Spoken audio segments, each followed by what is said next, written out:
महाभारत काल में ही भगवान श्री कृष्ण ने कलयुग में होने वाली बातों की भविष्यवाणी कर दी थी। आपको बताते हैं कि महाभारत में जब पांडव अपना सब कुछ जुए में हारने के बाद वन को जा रहे थे तो युधिष्ठिर ने श्री कृष्ण से कहा, हे नारायण, अभी द्वापर का अंत चल रहा है, इसके बाद कलयुग का आगमन होगा। कृपा कर हम भाइयों को ये बताएं कि कलयुग में क्या क्या घटित होगा। तब भगवान श्री कृष्ण ने कहा कि तुम सभी पहले वन को जाओ और वहां पर जो भी दिखे मुझे आकर वो बताना। उसके बाद सभी पांडव वन को चले गए। शाम को आकर पांचों पांडवों ने श्री कृष्ण को वो सब कुछ बताया जो उन्होंने वन में देखा था। तो आइए जानते हैं कि भगवान श्री कृष्ण ने कलयुग में घटित होने वाली 5 बातों की भविष्यवाणी क्या की थी। जब सभी पांडव वन से वापस आए तो सबसे पहले युधिष्ठिर ने श्री कृष्ण से कहा, माधव, जब हम वन में घूम रहे थे तो मैंने 2 सूंड वाले हाथी को देखा। तब श्री कृष्ण बोले, आपने जो वन में देखा उसका अर्थ ये है कि आने वाले कलयुग में ऐसे लोगों का राज होगा जो बोलेंगे कुछ और करेंगे कुछ। राज करने वाले लोगों का दोनों तरफ से शोषण करेंगे और श्री कृष्ण की ये भविष्यवाणी आज भी सत्य साबित हो रही है। उसके बाद अर्जुन ने कहा कि हे नारायण, मैंने वन में देखा कि एक पक्षी के पंख पर वेद की संरचनाएं थी, परंतु वह पक्षी मरे हुए जानवर का मांस खा रहा था। अर्जुन की बातें सुनकर श्री कृष्ण बोले, हे अर्जुन, तुमने जो देखा उसका मतलब यह है कि कलयुग में जो लोग खुद को ज्ञानी बताएंगे वास्तव में उनका आचरण राक्षसी होगा। वे मन ही मन यही सोचते रहेंगे कि कब कोई मरे और उनकी संपत्ति उनके नाम हो जाए।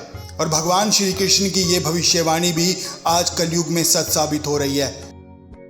इसके बाद भीम आगे आए और उसने कहा कि हे श्री कृष्ण, मैंने देखा कि एक गाय बछड़े को इतना चाटती है कि बछड़ा लहूलुहान हो जाता है। ये सुनकर श्री कृष्ण ने कहा कि इसका अर्थ ये हुआ कि कलयुग में माँ की ममता के कारण बच्चे का विकास अवरुद्ध हो जाएगा। किसी और का पुत्र यदि साधु बनेगा तो माताएं उनके दर्शन करेंगी, परंतु स्वयं का पुत्र यदि संन्यास लेगा तो वो रो पड़ेंगी। इसके बाद सहदेव ने श्री कृष्ण को बताया कि उन्होंने देखा कि 7 भरे हुए कुओं में से एक कुआं एकदम खाली था। जिसे सुन श्री कृष्ण मुस्कुराते हुए बोले कि सहदेव, तुमने जो देखा इसका अर्थ ये है कि कलयुग में अगर कोई भूखा मरता रहेगा तो कोई उसकी मदद नहीं करेगा। अमीर लोग अपने बच्चों की शादी में खूब खर्च करेंगे, लेकिन पास में कोई भूख से मर रहा होगा तो उसकी मदद बिल्कुल नहीं करेंगे।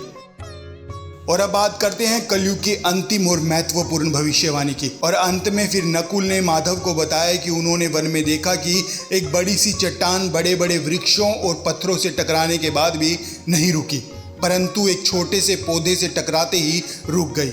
इसे सुनकर श्री कृष्ण ने कहा कि इसका अर्थ ये है कि कलयुग में मन इतना नीचे गिर जाएगा कि वह सत्ता रूपी वृक्ष से भी नहीं भरेगा, परंतु हरिनाम के जप से मनुष्य का पतन रुक जाएगा। जो भी मनुष्य कलयुग में भगवान का नाम लेगा, हरि का नाम लेगा या संतों की शरण में जाएगा, उसे मुक्ति मिलेगी और कलयुग में वही बच पाएगा जो राम नाम से जुड़ा होगा। ये बातें सुनकर आप सहज ही अंदाज़ा लगा चुके होंगे कि भगवान श्री कृष्ण ने द्वापर युग में जो भविष्यवाणी की थी वो आज कितनी सच हो रही है। तो उम्मीद है ये जानकारी आपको बेहद पसंद आई होगी। ऐसी ही जानकारी पाने के लिए चैनल को भी सब्सक्राइब करें और वीडियो को ज़्यादा से ज़्यादा शेयर करें।